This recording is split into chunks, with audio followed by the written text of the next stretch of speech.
Sumatin po ang kapayapaan ng Diyos. Magandang araw po sa inyong lahat. Mula po dito sa Pilipinas, magandang gabi. At sa iba't ibang panig ng daigdig, anuman pong oras tayong nakakarating sa inyong mga lugar sa mga pagkakataong ito. At welcome po sa ating Worldwide Bible Study. Nagpapasalamat tayo sa Panginoon sa isa pang mabuting pagkakataon na muli ay pinagkaloob sa atin upang tayo po ay makapag-aral ng kaniyang mga katwiran. Kasama ng ating mga kapatid sa Church of God International, muli po kami nag-aanyaya. Samahan niyo kami sa mga susunod na oras. Narito po ang kapatid na Eli. Kapatid na Eli, magandang araw po sa inyo.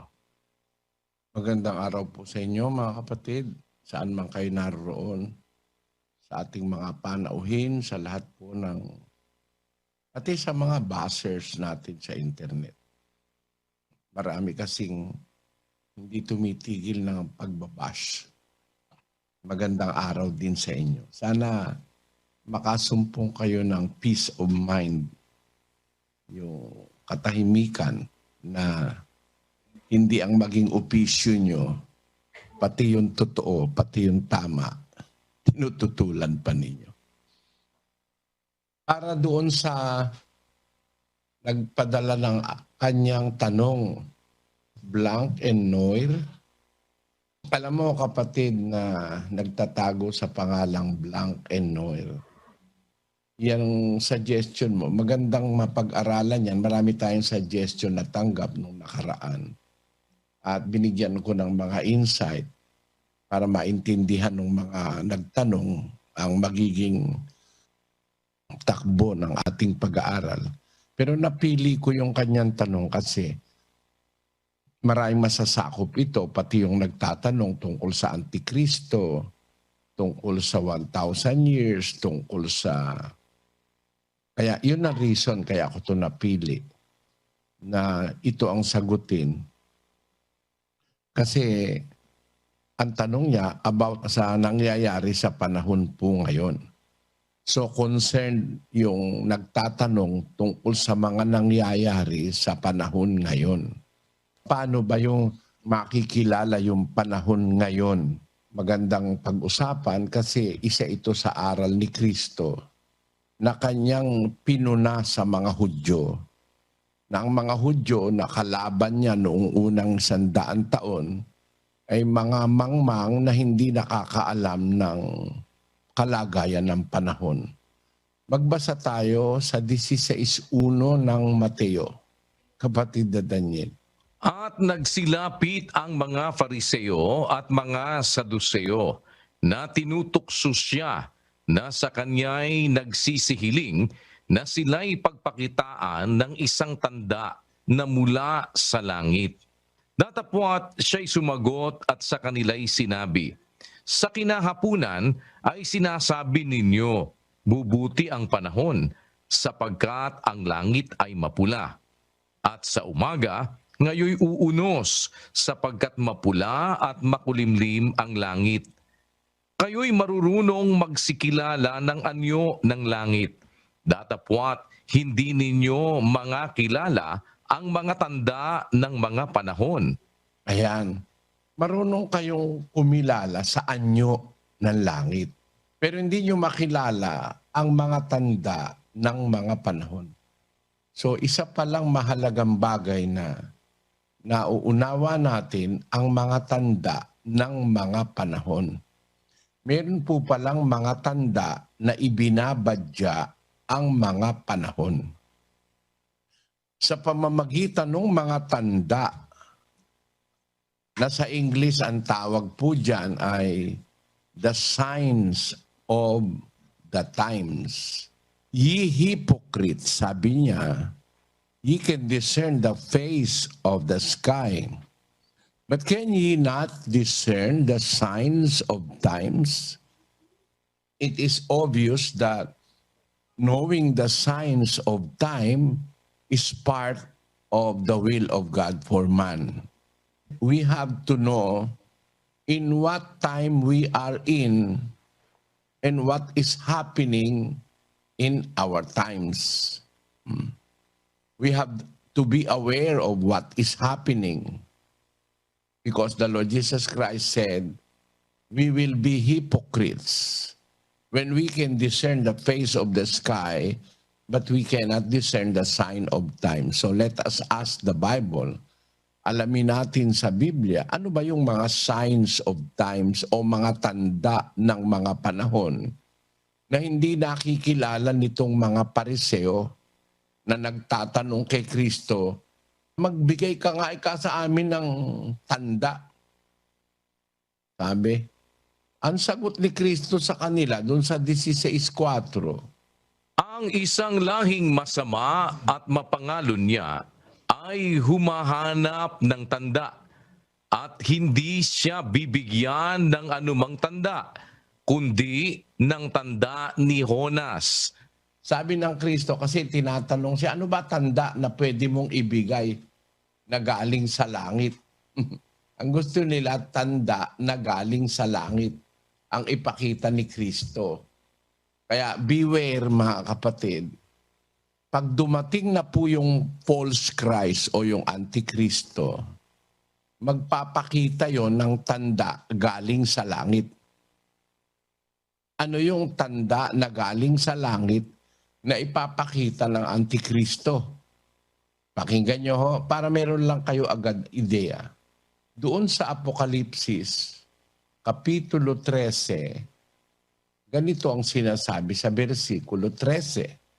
At siya'y gumagawa ng mga dakilang tanda na anupat nakapagpapababa ng kahit apoy mula sa langit hanggang sa lupa sa paningin ng mga tao. 14. At nadadaya niya ang mga nananahan sa lupa dahil sa mga tanda na sa kanya'y ipinagkaloob na magawa sa paningin ng hayop, na sinasabi sa mga nananahan sa lupa na dapat silang gumawa ng isang larawan ng hayop na mayroon ng sugat ng tabak at nabuhay. At siya'y pinagkaloobang makapagbigay ng hininga sa larawan ng hayop upang ang larawan ng hayop ay makapangusap at maipapatay naman ang lahat ng hindi sumasamba sa larawan ng hayop. At ang lahat, maliliit at malalaki, at mayayaman at mga dukha, at ang mga laya at ang mga alipin ay pinabigyan ng isang tanda sa kanilang kanang kamay o sa noo, at nang huwag makabili o makapagbili ang sinuman, kundi siyang mayroong tanda sa makatwid ay ng pangalan ng hayop o bilang ng kaniyang pangalan. Dito'y may karunungan. Ang may pagkaunawa ay bilangin ang bilang ng hayop, sapagkat siyang bilang ng isang tao, at ang kaniyang bilang ay 666. Yan. Kung napansin nyo yung Antikristo, yung 666 na sinasabi, yun, sa panahong maghahari siya sa lupa, gagawa siya ng tanda mula sa langit. Magpapaulan siya ng apoy mula sa langit. Mahirap yun eh. Sa ordinaryong tao, pagka nakapagpaulan ka ng apoy, hahanga na sa'yo. Kaya maraming tao ang madadaya ng Antikristo, magbibigay siya ng tanda galing sa langit. Kaya po yung salitang madadaya, maaano ka, makukumbinsi ka na talagang siya ang Kristo. Tandaan niyo po, yung Antikristo, magpapakilala yon na siya ang Kristo. Hindi siya magsasabi ng iba. Siya ay magsasabing siya ang Kristo. At magbibigay siya ng tanda sa tao para madaya niya. At ang isa pang tandang gagawin niya, papagawain niya ang mga tao sa mundo ng larawan ng hayop. Image of the beast. At yung larawan ng hayop na yung pagsasalitain niya. Imagine Para nakakita ka ng manika, nagsasalita. Ito, hindi itsura ng manika ito. Sa teknolohiya ngayon, makakagawa ka ng isang parang totoong tao, kagaya ng ginagawa ng Hapon, gagawa sila ng mga robot, parang mukhang tao na talaga, at marunong nang mangusap, magsasalita ng sari-saring kapusungan laban sa Diyos, at ipakikilala niya na siya ang Diyos mismo. Kaya ang mga tao madadaya.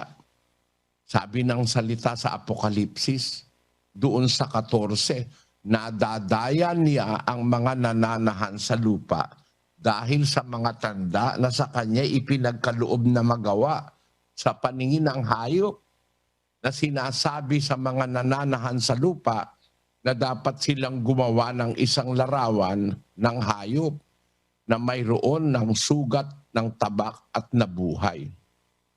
Yan.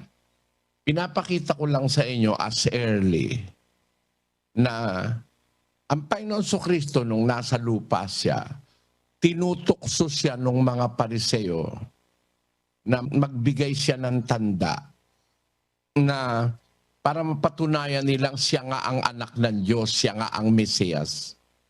Ang sagot ni Kristo, alam niyang nanunukso lang itong mga to. Hindi naman totoong naghahanap sila ng katotohanan. Sinabi niya, isang lahing masama at mapangalo niya, naghahanap ng tanda. Hindi sila bibigyan ng anumang tanda, kundi ang tanda ni Jonas, at siya'y iniwan niya at yumaon. Dito tayo mag-umpisa sa ganitong aspeto, mga kapatid. Sinabi ni Kristo sa mga Saduseo at Pariseo, nang hihingi kayo ng tanda, hindi ba kayo marunong kumilala ng anyo ng langit? Pagka sinabi nyo sa umaga, uunos, uulan, sapagkat mapula at makulimlim ang langit. Pag sa gabi naman, nakita nyo na sa kinagabihan, sabi, bubuti ang panahon sapagkat ang langit ay mapula. Marunong ang wika kayong kumilala ng anyo ng langit. Datapot hindi nyo makakilala ang mga tanda ng mga panahon. So babalikan ko sa inyong isip, ang mga panahon po may mga tanda. Ngayon, sa anong panahon na tayo ngayon? Kasi marami pong panahunan sa Biblia. Meron tinatawag sa Biblia, panahon ng mga patriarka, panahon ng mga Israelita, panahon ng mga Hintil, at panahon ng mga huling araw. Yung panahon ng patriarka, yun ang sinasabi doon sa Hebreo. Yung patriarka po, para sa mga hindi masyadong marunong nung salitang Kastila, yung patriarka, panahon ng mga magulang. Yung patriarka, mga magulang yun. Ibig sabihin, panahon ng nila Abraham, nila Isaac, yan, nila Jacob, panahon ng patriarka yan. Nung panahon na yon, nagsasalita ang Diyos sa mga tao. Basahin natin ang Hebreo 1:1. Ang Diyos na nagsalita ng unang panahon sa ating mga magulang sa iba't ibang panahon at sa iba't ibang paraan sa pamamagitan ng mga propeta ay Ang nagsalita. nagsasalita po rito si Apostol Pablo. Sabi niya sa mga Hebreo, ang Diyos na nagsalita ng unang panahon. Aba, meron palang tinatawag sa Biblia, unang panahon. Sa panahon na panahunan pala ng mundo, merong unang panahon. In time past, ang sabi sa English, God who at sundry times, Yung pong salitang sundry na itinranslate sa English, yan po ay ang ginamit yan sa Grego, yung salitang polumerose. Polumerose. No?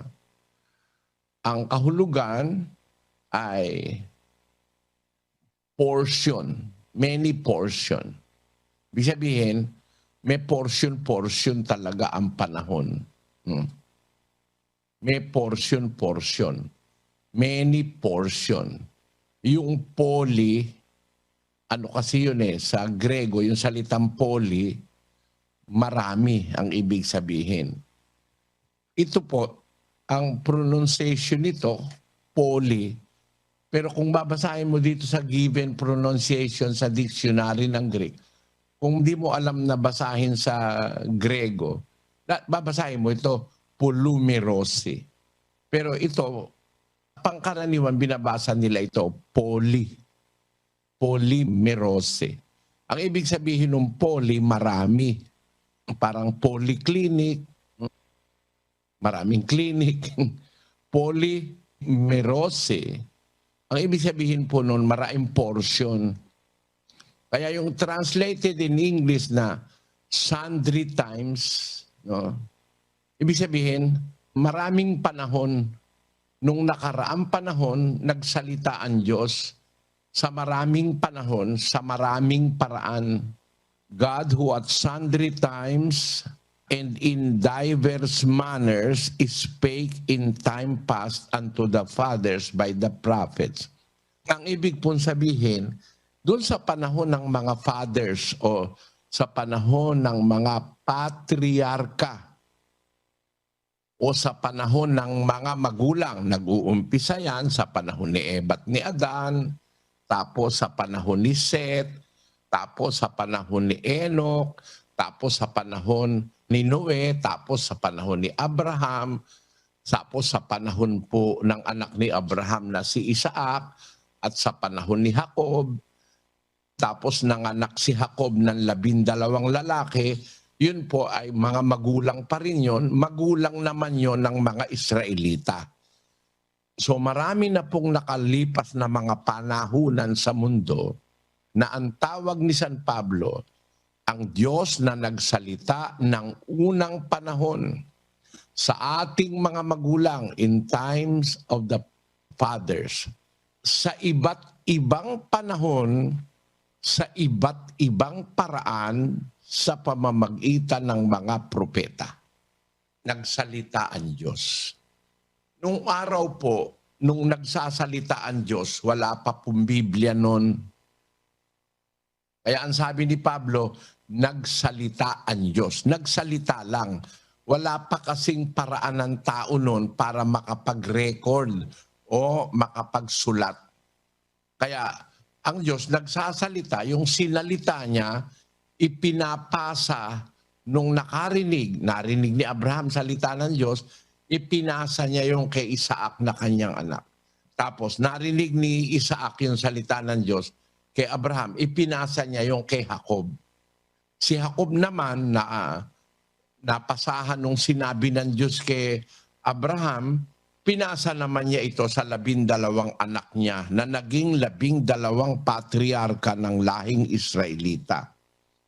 Nung mga panahon na yon, ang Diyos po nagsasalita, iba-ibang panahon, iba-ibang paraan, pero walang nare-record pa dahil wala pa po noon ang paraan ng pagsulat ng mga salita. Hindi pa naiimbento doon sa mga panahon ng patriarka ang pagsusulat.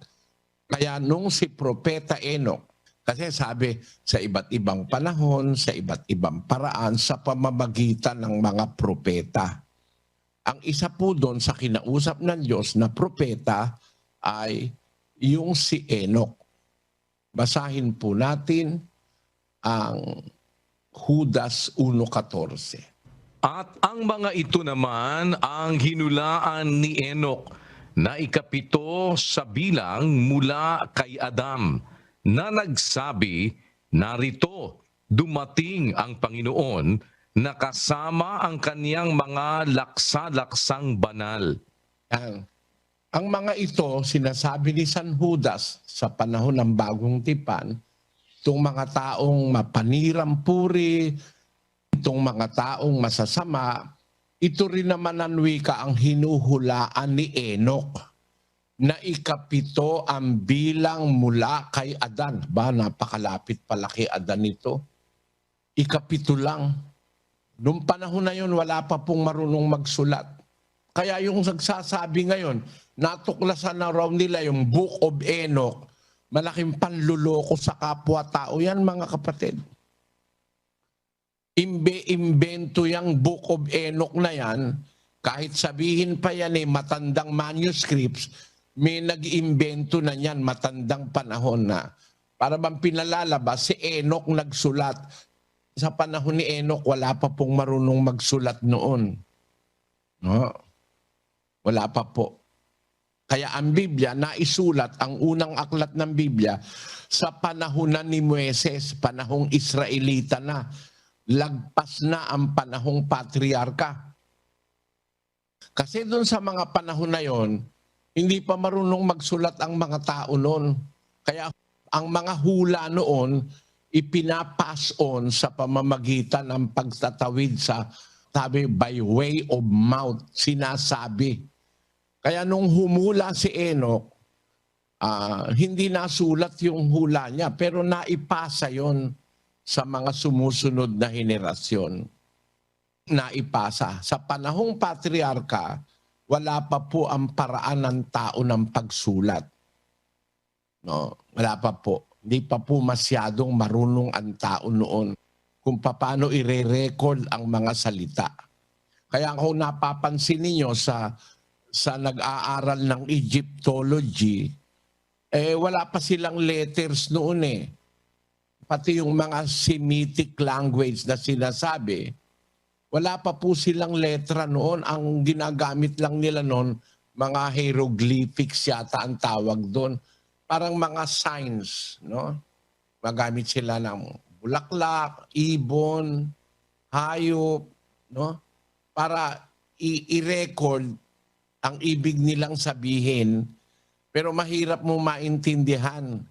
Naintindihan lang yan ngayon nung magkaroon ng science of Egyptology. Dinadissect nila yung mga signs na mga tanda-tanda para mai-express ang isang pangungusap. Isa yan sa mga napapansin natin sa wika ng mga Chinese. Ang mga Chinese po, isa sa mga antigong tao sa mundo.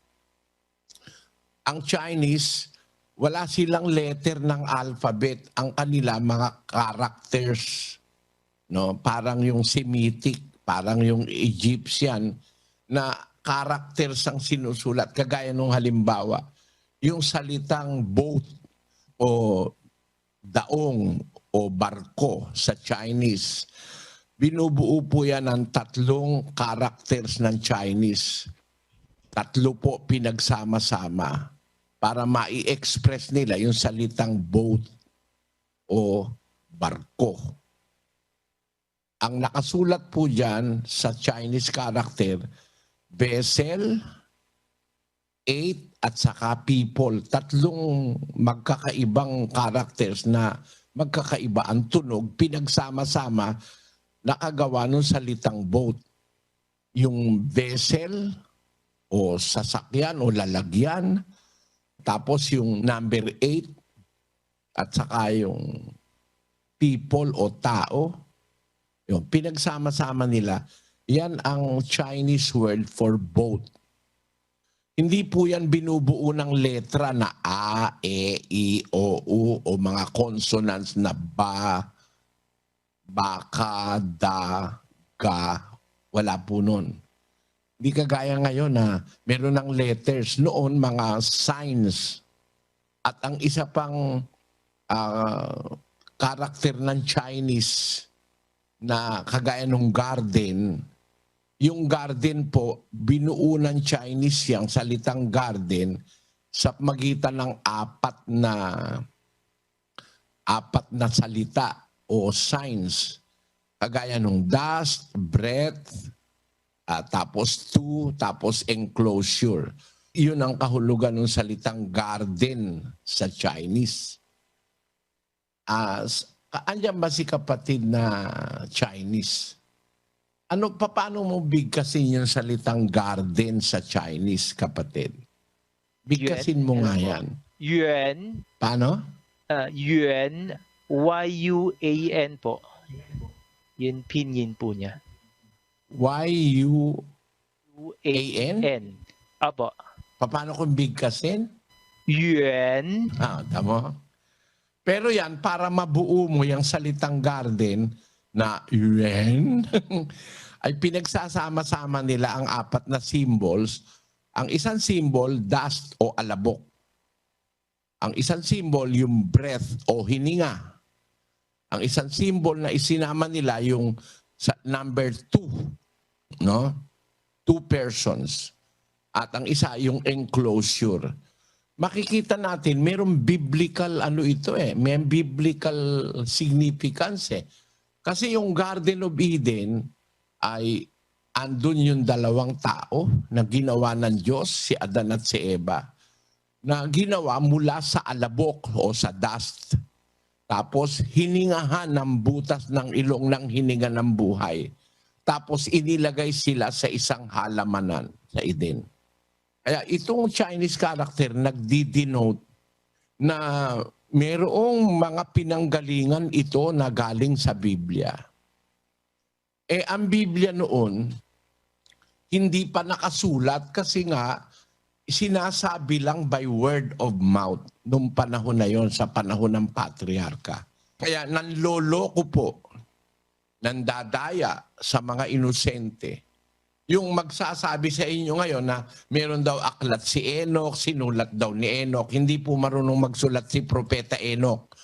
Kaya ang sabi ni San Judas Tadeo, ito ang mga hinulaan ni Enoch, hinulaan lang, na ikapito ang bilang mula kay Adan na nagsasabi, hindi sinulat.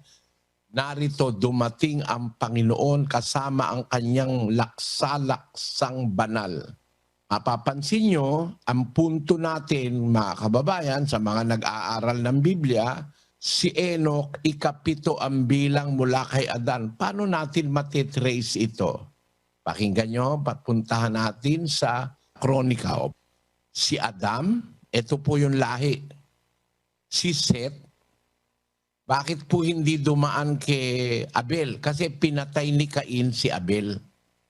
Kaya kung magbibilang tayo, yung nabuhay ang i-consider natin. Si Adam, naging anak ni Adam, si Seth, naging anak ni Seth, si Enos, tapos naging anak ni Enos, si Kainan. Naging anak ni Kainan, si Mahalalil. Naging anak ni Mahalalil, si Jared. At naging anak ni Jared, si Enoch. Kaya kung bibilangin po natin mula kay Adan, ang lapit kay Adan eh. Mula kay Adan, 1. Si Seth, 2. Si Enos, 3. Si Kainan, 4. Si Mahalalil, 5. Si Jared o Jared, 6. Tapos, si Enoch, ikapito. Napakalapit po kay Adan ni Enoch. Ibig sabihin, 7th generation pa lang.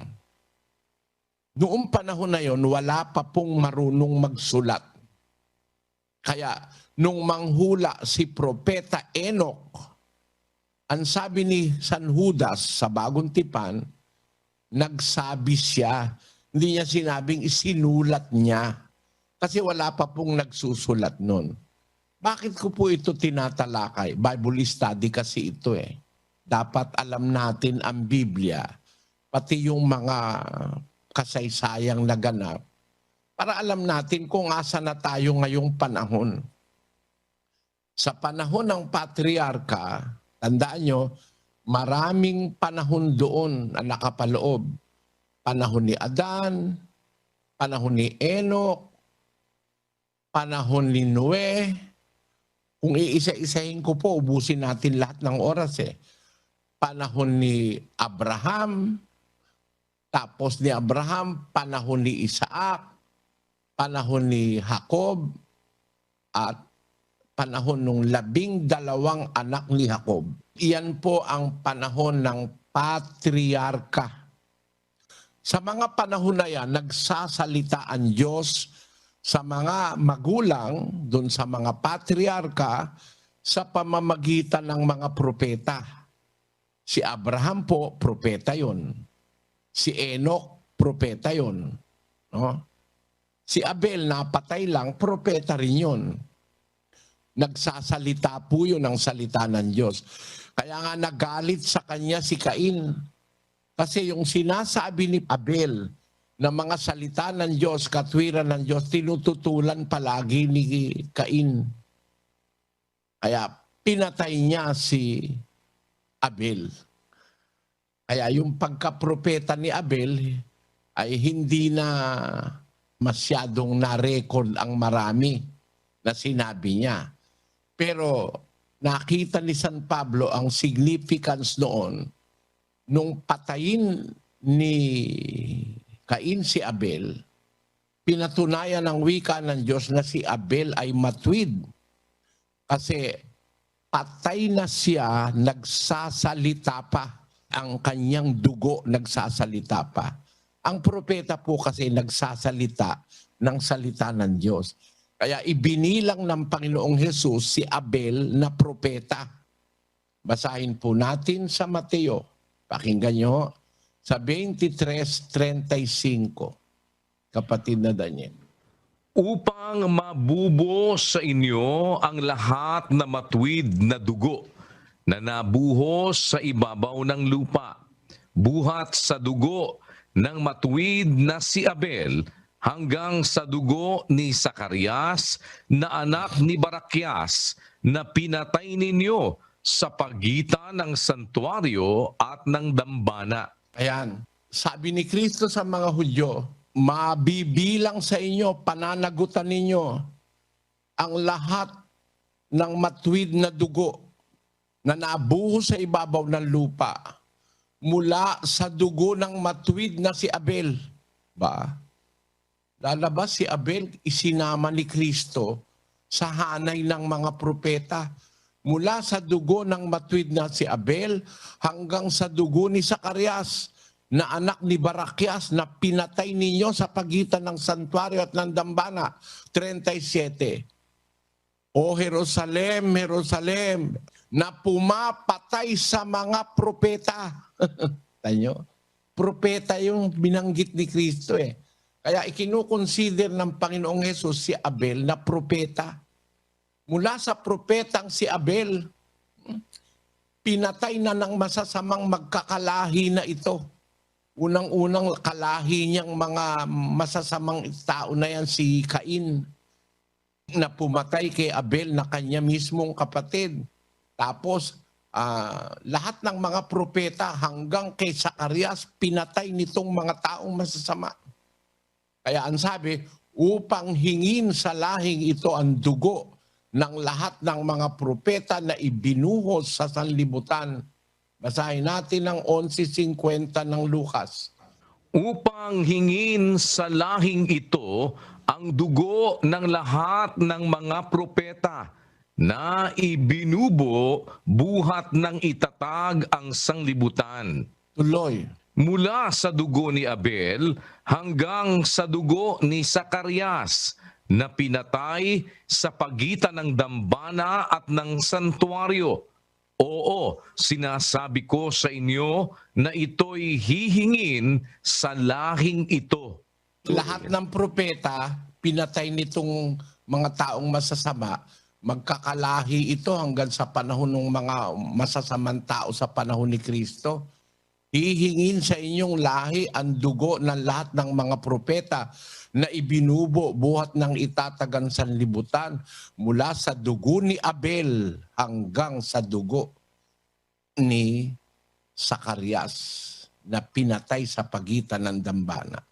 Kaya alam na natin ngayon yung palang panahon ni Abel, panahon ni Seth, panahon ni Abraham, ni Noe, etc. Yun ang panahon ng mga patriarka. nagsasalita na ang Diyos doon. O. Pero kung itutuloy natin sa 1:2, umpisahan natin uli sa 1:1, kapatid na Daniel, hanggang 2. Ang Diyos na nagsalita ng unang panahon sa ating mga magulang sa iba't ibang panahon at sa iba't ibang paraan sa pamamagitan ng mga propeta ay nagsalita sa atin sa mga huling araw na ito sa pamamagitan ng kaniyang anak. Nung suguin pala ng Diyos ang anak sa lupa, nagsalita siya sa pamamagitan ng anak. Ang panahon na pala noon, mga huling araw na. Yung Diyos na nagsalita nung unang panahon sa ating mga magulang, sa sari-saring paraan, sa iba't ibang paraan, sa pamamagitan ng mga propeta, yun ding Diyos na yon ang nagsasalita sa atin sa mga huling araw na ito sa pamamagitan ng kanyang anak. Noon palang dumating na ang anak, consider na pala yun mga huling araw. Sa pamamagitan ng salita na nakasulat sa Biblia, mag-umpisa pala nung dumating sa lupa ang Panginoong Hesukristo, panahon na pala na ang tawag sa Biblia, mga huling araw. Alam mo kapatid, kung mag-aaral tayo ng mas malalim, kaya ko naman sinasabi ito, by chance, baka merong ganong interes ang tao na nakikinig. Kung mag-aaral tayo, napakarami ng panahon na lumipas sa mundo. Bago dumating ang tao sa mundo, bago inilikha ang tao sa mundo, bilyon taon na ayon sa siyensya ang mundo. Ang mga hayop, ang mga halaman, bilyong taon nang umiiral bago nilikha ng Diyos ang tao. Kung i-consider pa natin yung bilyong panahon na yon, marami ng panahon yon. Imagine, the calculation of science is that the earth is 4.5 billion years old. Ang tao po sa mundo, wala pa pong 10,000 taon. Ang mundo, bilyon-bilyong taon na. Parang pinaraan ng Diyos ang mahabang panahon. Piniprepare ang mundo to be a fit o karapat-dapat na lugar tahanan ng tao. At meron naman tayong pruweba sa mundo na ang mundo po napakatagal ng panahon umiiral. Yung mga records ng fossil, yung mga layers ng mundo. Kasi ang mundo po, yung mga dating, halimbawa, yung dating lupa, natatakpan yan. Pag mayroong pumutok na bulkan, matatakpan, magkakaroon ng ibang layer. Pumutok uli yung bulkan, magkakaroon na naman panibagong layer. Kaya sa pag-aaral po ng mga scientists, merong layers and layers of the earth. Nagpapakita ng maraming panahon ng lumipas. Meron silang tinatawag na pre-Cambrian period. Meron silang tinatawag na Cambrian period. Meron silang tinatawag na post-Cambrian period. Ang kahulugan nun, yung mga natuklasan nilang mga fossils, mga bangkay, mga bungo, mga buto ng mga hayop, mga halaman, mga bakterya, no? Na nabuhay nung libo-libo, milyon-milyon, parang mga dinosaur. Ayon sa siyensya, yung mga dinosaur na yan, nang matay sila, 300 milyon taon na nang mamatay ang mga dinosaurs. So marami na pong panahon. Wala lang tayong panahon para isa-isahin ko sa inyo. And I do not want to turn this program to be a scientific study of paleontology, archaeology, kung ano-ano. Hindi naman po tayo siyentipiko. Pero maiintindihang madali na napakarami na pong panahong nakalipas sa mundo. At ako'y isang saksi. Nakakita ako ng kalansay ng dinosaur nung pumunta ako sa England. yung Natural History Museum doon, kasama kong kapatid na Daniel, nakita namin yung napakalaking dinosaur. Sabi ko, palagay ko kung buhay itong dinosaur na ito sa panahon natin ngayon, pag naggagala sa London yan, maraming masasaktan eh. Bakit? Buntot na buntot pa lang, pagkahaba-haba, pag pumagas pa sa buntot yan, basag ka. Ang lalaki ng mga dinosaur. Noong mga panahon na yun, wala pa pong tao sa mundo. Wala pa po noon.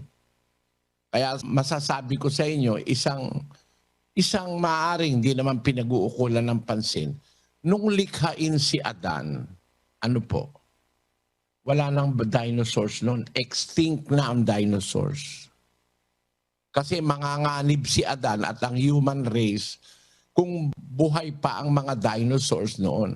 At tama naman ang sinasabi ng siyensya, bago naging tao si Adan, ay namatay na ang mga dinosaurs 300 million years or 165 million years or 65 million years na napatay na yung mga dinosaurs. So napakahaba ng panahon ang naganap sa mundo. Basahin natin itong impormasyon na ito sa siyensya, kapatid na Daniel. Sabi po dito, dinosaurs went extinct about 65 million years ago. At the end of the Cretaceous period, after living on Earth for about 165 million years. Ang kalkulasyon ng mga siyentipiko, 165 million years na buhay ang mga dinosaurs sa mundo, pagkalalaking mga hayop, tapos namatay sila 65 million years ago, nag-extinct sila. Kaya yung kanilang mga taba, yung kanilang mga fossils na iwan sa mundo, yung mga taba niyan, yan ang nangyaring mga krudo, yung miniminang gasolina ngayon. Pati yung mga halaman na nag-exist nung panahon ng mga dinosaurs, yan ngayon ay nandun na sa ilalim ng lupa, yung mga taba. Alam nyo kasi yung taba, hindi nag-e-evaporate yan mga kapatid eh. Isa sa mga dapat nating maintindihan, yung taba o yung mantika, hindi nag-e-evaporate yan. Pagkalalaki ng dinosaur, siguro pagkararaming taba nun. Yung kanilang mga taba, pati yung mga halaman noon na nagpo-produce ng taba, maaaring tanongin nyo, meron bang halaman nagpo-produce ng taba? Marami po. Gaya ng mga puno ng nyog. Ang nyog may taba o mantika. Hindi naman po nag-evaporate yun basta-basta. Malibang sindihan mo. Maiipon yun. Nag-ipon muna ng nag-ipon sa mundo ng mga resources na kakailanganin ng tao. Kaya may mga dinosaurs, nagkamata, yung kanilang mga taba, napunta sa ilalim ng lupa, nagkaroon ng mina ng mga taba ron, mga taba, na pinagkukunan ng krudo, ng oil. Ayan, basahin na nga natin ito para maintindihan ng punto ko, kapatid na Daniel. Fossil fuel, any of a class of materials of biologic origin occurring within the Earth's crust that can be used as a source of energy. Fossil fuels include coal, petroleum, and natural gas. They all contain carbon and were formed as a result of geologic processes acting on the remains of mostly plants and animals that lived and died hundreds of millions of years ago. Ayan, animals and plants that died hundreds of millions of years ago. Imaginein mo, isang puno ng olibo.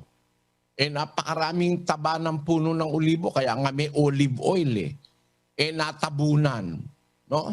Yung taba nun, hindi mawawala yun. Nandun, nakapreserve sa ilalim.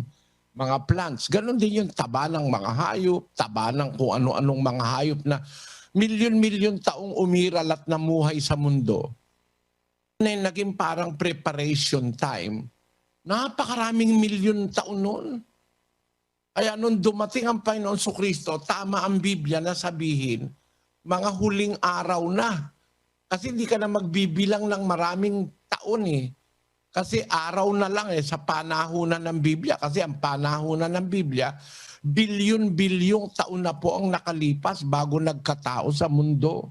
Iyan ay sinasang-ayunan ng siyensya, na sinasang-ayunan din ng Biblia, na talagang bilyon-bilyon taon na umiiral ang mundo at ang universo. Sasabihin sa atin ng mga saksi ni Jehovah, sasabihin ng mga sabadista, mali yan sinasabi ni Soriano. Ang tawag dyan scientific, meron silang tawag yung mga buzzers natin. Mali daw ako na bilyon-bilyon taon na. Kasi ginawa raw ang mundo, 6 na araw lang na 24-hour day period. Hindi po sa 10,000 taon ng mundo, bilyon talaga. Evidences on the planet proves to us that this planet have been existent for billions of years. And the universe also. Paano ko sa inyo papapatunayan ito? Ganyo, hindi nila alam kasi itong gamitin ang Biblia. Dito po sa Biblia, sa Ebreo, ito sa panahon na ni Pablo, isinite niya ito sa 1 Gs ng Ebreo. Pakinggan nyo mga kapatid. At ikaw, Panginoon, nang pasimulay inilagay mo ang kinasasaligan ng lupa, at ang mga langit ay mga gawa ng iyong mga kamay. Sila'y mga papahamak, datapwat ikaw ay nananatili, at silang lahat ay mga lulumang gaya ng isang kasuutan. At gaya ng isang balabal, sila'y iyong bibilutin, at sila'y mapapalitang gaya ng kasuutan. Ngunit ikaw ay ikaw rin, at ang iyong mga taon ay di matatapos. Yan. Kinukumpara ni Apostol Pablo ang existence ng Diyos sa existence ng nasa langit, nasa lupa. Sabi niya, ang mga langit ay gawa ng iyong mga kamay. Yung mga nandoon sa langit, gawa ng Diyos yun. Mga bituin, mga galaxy, mga planeta, mga heavenly bodies, lahat ng makikita mo, gawa ng Diyos yun Ito sa lupa, ganun din. Sabi ni Pablo, actually, kinopya lang ito ni Pablo sa Matandang Tipan. Ang pinagkopyahan niyan, yung aklat ng awit. 102:25, kapatid na Daniel, basahin mo. Nang una ay inilagay mo ang patibayan ng lupa, at ang mga langit ay gawa ng iyong mga kamay. Sila'y uuwi sa wala, ngunit ikaw ay mananatili.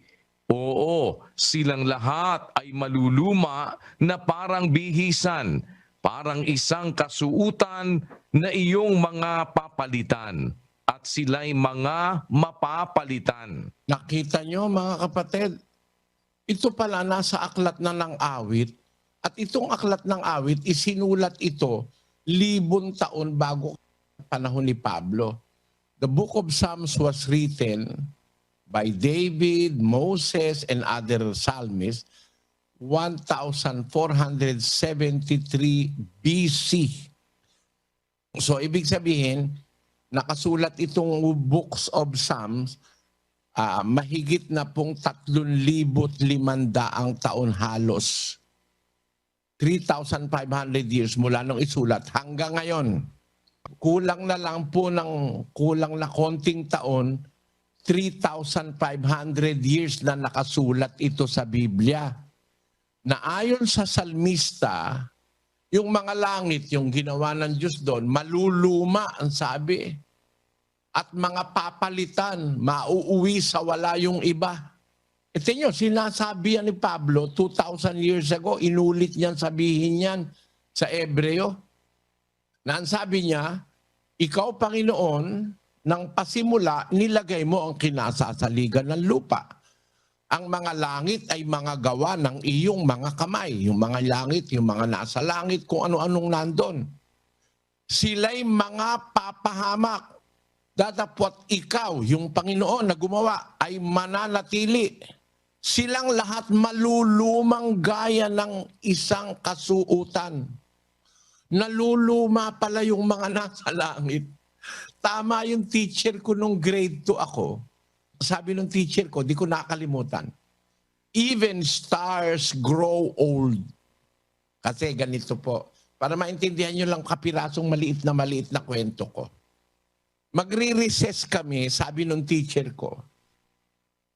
Ang ulam doon sa kantin, ang ulam ay isda, sinigang na isda. Hindi ka kakain, sabi ng teacher ko. I do not eat fish. Sabi nung principal, why? Ma'am, I do not eat fish. I just want meat. Ganun ba? You will grow old. Very easily, you will grow old if you are always eating meat. Sumagot yung teacher ko. Sabi niya, even stars grow old. Natandaan ko ngayon yun. Grade 2 lang ako noon eh. Aba nung mag-high school ako, pinag-aaralan namin yung mga itsura ng stars o yung kanilang kulay. Sabi nung teacher ko, pag ang star ay brilliant na puti, na bluish, ibig sabihin, na-reach niya na yung kanyang brilliance, matagal na yung star na yon. Meron namang star na, nung araw kasi parang ganun hula-hula lang eh. Meron namang star parang reddish na, parang yellowish, matanda na yung star na yon. Pero hindi pa alam ng tao noon na yung mga stars na yan sumasabog.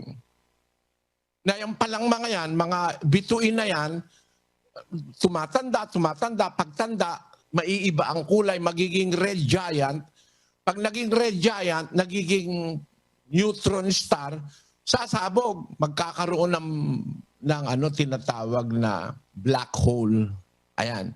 May life cycle pala ang star.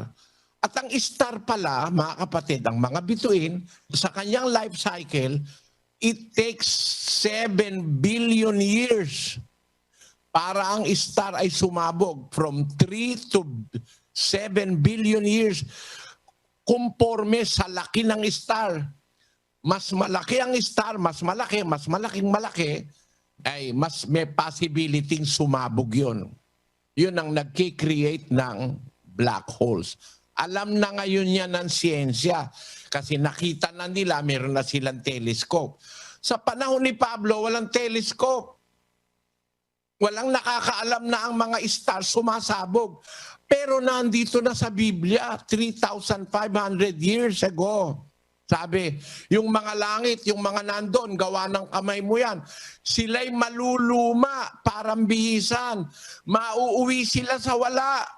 At iyo silang papalitan. Kaya pala pag kami mga sumabog na mga galaxy, nagkaroon ng galaxy, nagkaroon ng collision of galaxy, nagbo-form ng panibagong galaxy. Nakita na ngayon yan ng mga siyentipiko ang ebidensya. Ang ebidensya na bilyon-bilyon taon nang umiiral ang universo, pero nakita lang ngayon sa ating panahon. Nakita lang ngayon, pero bilyon-bilyon taon na nakakaraan. Sino namang matino ang isip na tututol na bilyon-bilyon taon na? Para sumabog ang isang bituin, ang life cycle ng isang bituin from 3 to 7 billion years. Ayon sa siyensya, mas mabuti, basahin na natin. Mas matanda pa pala ngayon itong bagong isinusupply ng livescience.com. Basahin natin, kapatid na Daniel. How long do stars live? Stars live different lengths of time depending on how big they are. A star like our sun lives for about 10 billion years, while a star which weighs 20 times as much lives only 10 million years, about 1,000 as long. Ano? Iba-iba pala ang... Pero billions of years nabubuhay ang isang star bago sumabog. Sumasabog pala. Nasa Biblia yan, 3,500 years ago. Paano kung hindi maniniwalang ang Biblia ay talagang galing sa Diyos? Wala namang alam si Pablo nun tungkol sa telescope. Paano niya naisulat? Paano naisulat ng salmista, ni David, ni Moises, yung mga nasa aklat ng awit, 3,500 taon na ngayon ang nakakalipas na ang mga nasa langit pala naluluma, parambisan, na sila'y mauwi sa wala, sasabog, o kaya mapapalitan sila. Doon ko na-appreciate yung talagang marami akong iniisip. Hindi ko lang alam kung magkatugma po tayo ng frequency. Doon ko na-appreciate yung sinasabi na till the moon deserts the sky, till all the seas run dry, till then I'll worship you.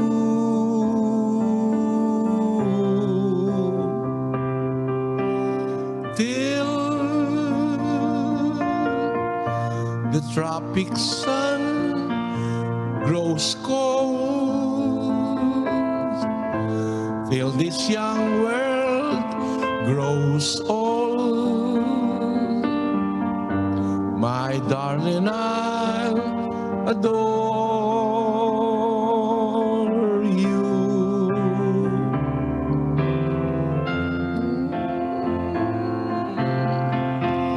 Are my reason to live, all I own I would give, just to have you adore me, till the rivers flow upstream, till lovers cease to dream. Yan. Kaya ako na-appreciate yung mga kanta. Meron pala rin ka akong totoong sinasabi yung mga kanta ng mga nangangarap. Ano? Kasi imposible na sa tao ito na mahalin mo yung mahal mo hanggang sa the tropic sun grows cold. Till this young world grows old. Very old na nga ngayon Hindi na siya mag-grow old pa. Napaka-old na ng mundo. 4.5 billion years na ayon sa siyensya. Which I believe because the Bible speaks of it. Kaya yung mga Sabadista, magsisi na kayo. Tinuruan kayo ng malinong Amerikanong nagturo sa inyo na ang mundo 7,000 years old lang. Mali yan. Pagkaganyan, saan ang galing yung dinosaur? Ibang mga tao hindi nagsusuri. Magsusuri ka in reality at saka Biblia. Ang guide mo, Biblia. Sabi ng Biblia, yung palang mga nasa langit, maluluma. Mauwi sa wala. Aba, tama si Pablo, 2,000 years ago. Meron ng mga stars nung panahon na yon na nawala na. Kaya meron ng black hole. Na-discovery lang yan itong 1970s. Wala pa pong 50 taon na na-discovery na may mga black holes. Yan palang black holes na yan, bilyon taon nang nakalipas, dyan sa mga black holes na yan, may mga malalaking star o bituin na nung matanda na yung bituin, sumabog na, kaya nagkaroon na ng black hole. Pakinggan nyo kung ano kahulugan ng black hole. Mga kapatid, ayon sa siyensya, black holes. Basa, kapatid na Daniel. Ito po, black holes. Stellar black holes form when the center of a very massive star collapses in upon itself. This collapse also causes a supernova or an exploding star that blasts part of the star into space. A black hole is a region in space where the pulling force of gravity is so strong that light is not able to escape. The strong gravity occurs because matter has been pressed into a tiny space. This compression can take place at the end of the star's life. Some black hole are a result of dying stars. Imagine these black holes were scientifically explained and discovered only very recently nung nag-aaral ako ng hanggang high school. Walang black holes. Pero ang nakakapagtaka, nasa Biblia na pala yun, na yung palang mga nasa langit, naluluma, nauuwi sa wala, o kaya sa ibig sabihin sumasabog, natutunaw, nagki-create ng black holes. Black hole is a region in space where the pulling force of gravity is so strong that light is not able to escape. The strong gravity occurs because matter has been pressed into a tiny space. Tingnan nyo ha, possible po ito nangyayari po ito sa atin Ang explanation nito, yung matters pinepress, sinisiksik, yung kanyang volume sinisiksik sa napakasiksik na siksik. Kaya ang possibility pag nasiksik, sumasabog. Ano ibig kong sabihin? Mga kapatid, tandaan nyo, ang inihulog sa Hiroshima at Nagasaki ay atomic bomb. Ano po yung atomic bomb? Sinisiksik po yung atom. Siniksik ng masiksik na masiksik. Para magkaroon kayo ng ideya, gaano ba kalakas yung atomic bomb? Hindi po yan yung bomb ngayon. Mas matindi yung bomb ngayon No? Nuclear bomb. Nucleus na, hindi na yung atomic. Hindi na yung atom.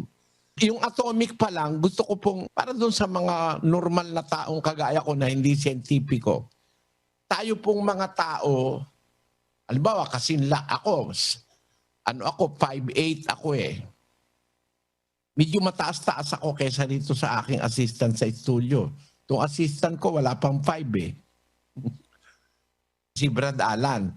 Ako 5'8". Pagka siniksik ako, yung atom sa katawan ko, pag siniksik, magiging kasinlaki lang po ng period. Sa paraan ng siyensya, nasisiksik nila yung atom. Inaalis nila yung mga spaces sa pagitan ng atom. Ang isang kasing laki kong tao, pag siniksik yung atom, magiging kasing laki lang ako ng period pag nagsusulat ka. Isipin mo, pag pinabayaan mo ngayon yung siniksik na sumabog, sasabog yun kasing laki ko. Period lang yun Pero sasabog yun kasing laki ko, di ang lakas ng sabog. Aba, yun pong atomic bomb. Pagkarami-raming atom na siniksik doon, alam nyo kung gaano kalaki yun? Halos kasing laki ni Brad Josel. Kung period lang ang sasabog na siniksik ang atom, magiging kasing laki ko. Kung yung siniksik na mga atom, kasing laki ni Brad Josel, makikita mo ngayon gaano pagsabog na mangyayari. Yun po ang prinsipyo ng atomic bomb. Pero ngayon, mas maliit na po ang nasisiksik nila. Yung nuclear bomb. Kaya pagka sumabog ang nuclear bomb, napakalakas. Ganun po yung nangyayari sa mga stars na pagka sila ay siksik na because of the pressure, nagkakaroon po ng tinatawag na supernova at nagkakaroon ng tinatawag na nagiging dwarf. Merong ganon. Merong mga, hindi ko po alam na buo yun Pero yung mga stars na yan, sumasabog yan. Pag sumabog yan, ayun, mawawala, sasabog Pero merong magpuproduce ng ibang heavenly body. Yun yung sinasabi sa Ebreo. 1:10 hanggang 12 na yung mga nasa langit, yung langit gawa ng iyong kamay, maluluma sila parang bihisan, mauuwi sila sa wala at iyo silang papalitan. Kaya nga mayroong mga bagong born, mga stars are born Yung sinasabi nila sa pelikula, scientific pala yun Nung lumitaw si Miss Nora Honor, sabi nila, a star is born. Totoo pala yun. Meron palang ipinapanganak na star. Pag may sumabog na, halimbawa, mga kolisyon ng stars, may magiging bagong star o bagong bituin. Ginagamit pala yun ginagamit yan sa pelikula, Brad Daniel, di ba? Yung salita, stars are born. A star is born. In the person of a singer, a star is born. Di ba ganun yun, kapatid na Daniel? Opo, kapatid na Eli, pagka po, lalo na yung mga nagdi-discover ng mga stars o ng mga artista, yun po, ginagamit po nila yun pagka nakapili sila. O, ginagamit din po sa mga contest.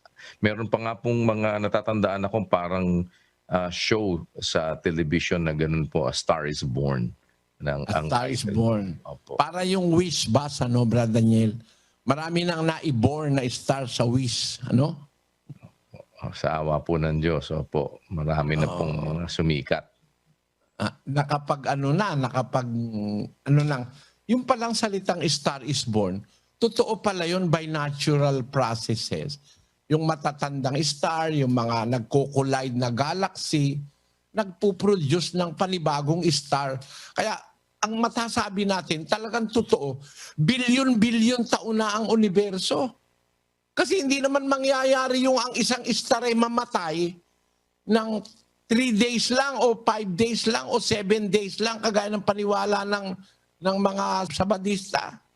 6,000 taon lang daw ang universo. Mag-isip-isip naman kayo, pakinggan nyo ang sabi ng Seventh-day Adventist sa kanilang libro, page 76 to 77.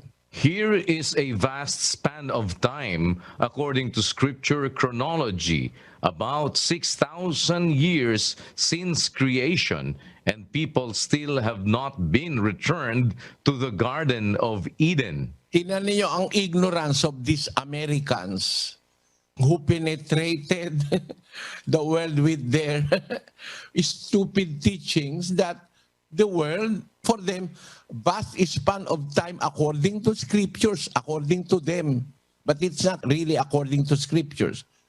Scripture chronology about 6,000 years since creation, it's not true. That creation took place 6,000 years. The very evidence that we have proves that creation did not happen 6,000 years only. Billions of years have passed since creation. Billions of years have passed since creation. Present evidences in science, in the discoveries of science, studying the entire universe proves to us that the universe that was made by God, including our earth, existed billions of years ago. It is one of the part of the Holy Scriptures revealing to us this thing which the Seventh-day Adventist Church did not notice. Like what the Apostle Paul have said, citing a verse in the book of Psalms 3,500 years ago, written in the Bible, Thou, O Lord, in the beginning hast laid the foundation of the earth, and the heavens are the works of thine hands. They shall perish. That word, they shall perish. Are we waiting for them to perish so that we will know that this word is authentic? No. We do not wait anymore for them to perish because in fact, some of them have perished. Some stars have perished. They have met the limit of their existence. That's why there are now black holes in space, proving that there in that space, which is a black hole, once, billions of years ago, a star was there. A massive star, but it exploded, as the Bible tells us. They shall perish, but the Lord shall remain. They shall all wax old as doth a garment, and as a vesture shalt thou fold them up, and they shall be changed.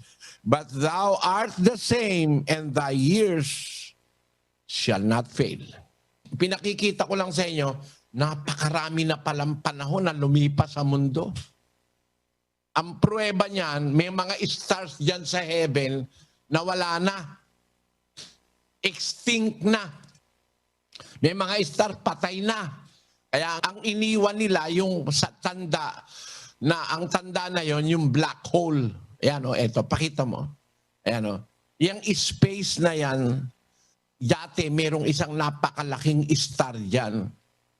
Pero ngayon parang isang space na napaka-powerful dahil dun sa compression na nangyari, dun sa magnetism na nag-occur, yung space na yan napaka-powerful. Ano man ang mapunta yan, hihigupin niya eh. Pati ang light hindi makaka-escape yan eh. Pati yung ilaw, yung liwanag, nahihigop niyan. Kaya nananatili siyang black hole. Marami na po niyan sa space. Nakita na yan ng mga siyentipiko. Sa magitan ng makabagong mga teleskopyo. Yan pong mga black holes, ang pruweba na bilyon-bilyong taon na ang mundo. And the Seventh-day Adventist Church, up to now, with the advent of modern understanding of science, they still remain to that primitive and unbiblical interpretation that the world is only 6,000 years old, that the creation is only 6,000 years. That is a shame for the scientists of the Seventh-day Adventist Church. And maybe scientists that understands will not remain a member of the Seventh-day Adventist Church. Kasi sabi nila, ang creation daw, ang paglalang, 6,000 taon lang. Hindi po totoo yan. Hindi po totoo yan. Napakatagal na po ng universo, napakatagal na rin ng mundo. Oh, napakatagal na. At napakarami ng panahong lumipas. Kaya pag sinabi ng Biblia na nung bumaba magkatawan taong Panginoon Kristo, mga huling araw na, parang wala ka ng taon na bibilangin eh, mga huling araw na lang eh. Sa panahunan ng Biblia, kung ikukumpara mo sa bilyon-bilyong taon, ang ating panahon sa panag-uumpisa kay Kristo, mga huling araw. Ano ba ang mga palatandaan ng panahon ng huling araw? Ayon sa Biblia, sain natin ang 2 Timoteo 3:1. Datapwat alamin mo ito na sa mga huling araw ay darating ang mga panahong mapanganib. Sapagkat ang mga tao'y magiging maibigin sa kanilang sarili, maibigin sa salapi, mayayabang, mga mapagmalaki, mapagtungayaw, masuwayin sa mga magulang, mga walang pasalamat, mga walang kabanalan, walang katutubong pag-ibig, mga walang paglulubag, mga palabintangin, mga walang pagpipigil sa sarili, mga mabangis, hindi mga maibigin sa mabuti, mga lilo, mga matitigas ang ulo, mga palalo, mga maibigin sa kalayawan kaysa mga maibigin sa Diyos, na may anyo ng kabanalan, datapwat tinanggihan ang kapangyarihan nito, lumayo ka rin naman sa mga ito. Ayan. Kung mag-uisip ko tayo mga kapatid, araw na lang ang binibilang mula nung panahon ni Kristo eh. Considering na billions of years ang nakaraan, tama pala ang Biblia. Tanong mo sa akin kung bakit kapatid na Diyos. Bakit po, Bradeli? Sabi ni Santiago, malapit na raw dumating ang Panginoon. Ito ngayon ang hindi naintindihan ng mga engot. 2,000 taon na kasi nasabi yan. Na darating, ang kapatid hanggang ngayon, hindi pa dumarating. Yan. Bakit? Tama naman si Santiago nang sabihin niyang malapit na ang Panginoon dumating. Bakit? 2,000 taon niya sinabi yan eh. Malapit na nga kung i-consider mo yung billions. Pero kung maniniwala ka sa Sabadista, lalabas, mali si Santiago. Paano naging malapit 2,000 taon na hindi pa lumadating? Nagets mo yung logic, Brad Daniel? Opo, kapatid na Eli, kasi kung ang sasabihin nila, ikukumpara doon sa kanilang paniniwala, hindi pa nga malapit, ba't hindi pa dumadating? Dahil yung kanila pong paniniwala, 6,000 taon pa lamang po ang mundo, kapatid na Eli. Kaya kung doon ka magbabatay, 6,000 taon pa lang, hindi sasabihin ni Santiago na malapit nang dumating ang Panginoon 2,000 years ago. Di ba? Sinabi rin niya ni Pedro. Basahin natin kay Pedro. 2,000 years ago, sinabi niya, malapit na ang wakas. Basahin natin ang 4:7 ng unang Pedro.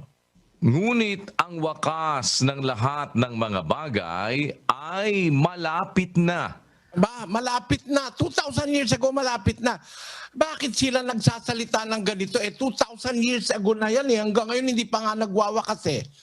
Kasi kung ang kukunin mong time element, yung timetable ng Biblia. Kasi yung bilyon-bilyong nakaraan, pagka 1,000 na lang, malapit na. Tama ba yun, Brad Josel? Opo, sakto po yun, Brother Eli. In reference dun sa billions of years na nagdaan na, ito pong 1,000 taon, 2,000 taon, katiting na lang po ito, malapit na po talaga. Kapiranggot na lang po yun kumpara doon sa nagdaan po eh. Ganun po pala ito.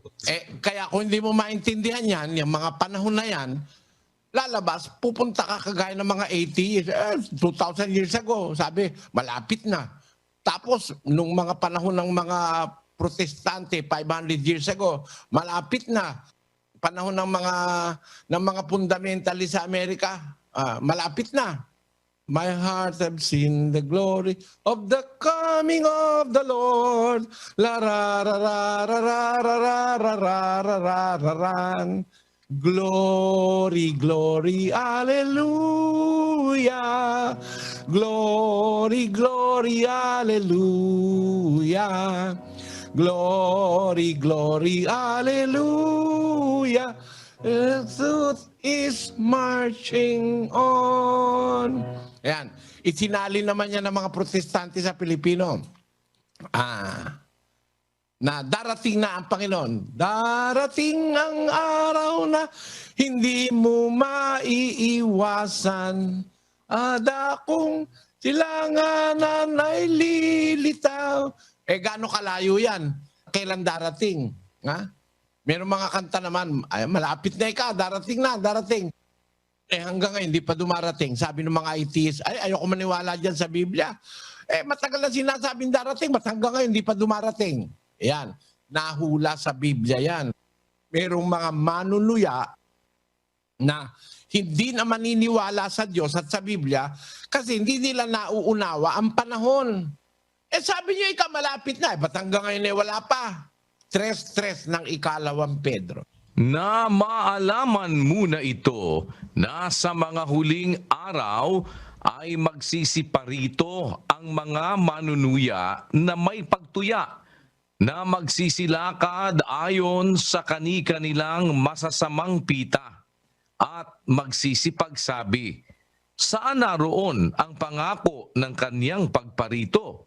Sapagkat buhat ng araw na mga tulog ang mga magulang ay nangananatili ang lahat ng mga bagay na gaya ng kalagayan nila mula ng pasimulan ang paglalang. Ayan, yan mga manunuya.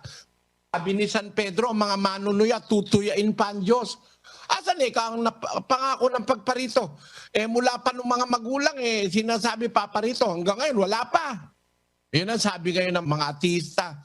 Wala naman darating kaya ikaw walang Diyos. Sabing ganon.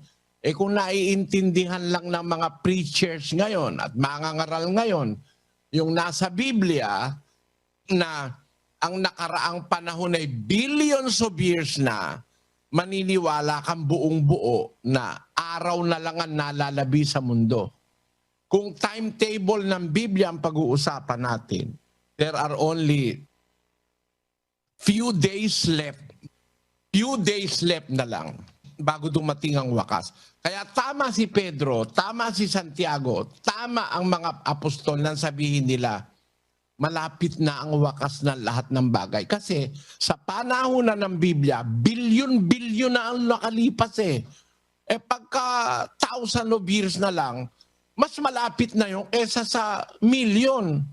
Eh lalo namang napakalayo ng bilyon. Eh bilyon na nga ang reality, bilyon taon na ang mundo eh. Bilyon taon na ang universo eh. Kaya kung natitira na lang eh mga 1,000 years na lang, eh malapit na. Araw na lang, kumbaga sa panahunan ng tao, araw na lang ang binibilang. Kaya ang tawag mula nung magkatawan tao si Kristo, mula nung bumaba si Kristo sa lupa, nagturo 2,000 years ago, bumibilang na lang tayo ng mga huling araw. Wala nang isang linggo. Mga huling araw na sa panahunan ng Biblia. At ang palatandaang nasa panahon na tayo ng mga huling araw. Wala tayo sa panahon ng patriarka, wala tayo sa panahon ng mga magulang, wala na tayo sa panahon ng Israelita, wala na tayo sa panahon ng unang panahon ng mga hintil. Nasa mga huling araw na tayo ng mga hintil. Kasi nung pagkatapos ng panahong Israelita, dumating yung panahon ng mga hintil eh. Nandoon yun sa Roma. Pagkatapos ng panahon ng Israelita, dumating ang panahon ng mga hintil. Tapos sa panahon ni Timoteo, sabi ni Pablo, mga huling araw na lang tayo. Nalalaman mo ito, sa mga huling araw, mula kay Timoteo, darating ang panahong mapanganib. Mapanganib na talaga. Perilous times. Kaya yung kanta natin sa Unheard Truth, we are all living in a perilous time. Standing on the light is a heinous crime. Power of the seat reigns all over the land, and nobody cares to give a helping hand. Weary souls are screaming out in pain. The blinded hearts are howling in vain. Each careless step leads to a grave, swimming against an enormous wave. Eternal salvation is all I need. Your loving mercy is why I breathe. Oh Lord, grant my heart's desire, that I not perish in the lake of fire. Oh God, save me from the bondage of life. Don't let my inner man suffer and die. Save me from the wolf in the white sheep suit. Lead me to the path of the unheard truth. Yan. Perilous time ngayon eh. Paano mo alam na nasa mga huling araw na tayo? Kasi nandito na ngayon yung lahat ng mga palatandaan ng mga huling araw. Ang tao magiging maibigin sa sarili. No. Tingnan mo yung mayayaman, mga bilyonaryo. Ang plano nila, i-depopulate ang mundo. Kaya sila, nag-a-advise ng abortion. Pati ang medical science na nadiktahan na ng mga bilyonaryo na mag-abort. Kasi parami ang tao sa mundo. Ang tao magiging maibigin sa sarili. Mayayabang, mapagmalaki. How do we know that we are in the last days of the history of the planet Earth? At ano yung last days? Kasi sa Biblia meron pa 1,000 taon eh. Pagbabalik ni Kristo may 1,000 taon pa. Tama pa rin. Kasi yung 1,000 taon, para sa Diyos, isang araw lang yung pwede eh. No? Katumbas lang ng isang araw sa Diyos yung 1,000 taon eh. Kaya mga huling araw na lang talaga ang natitira. Salamat po sa inyong lahat.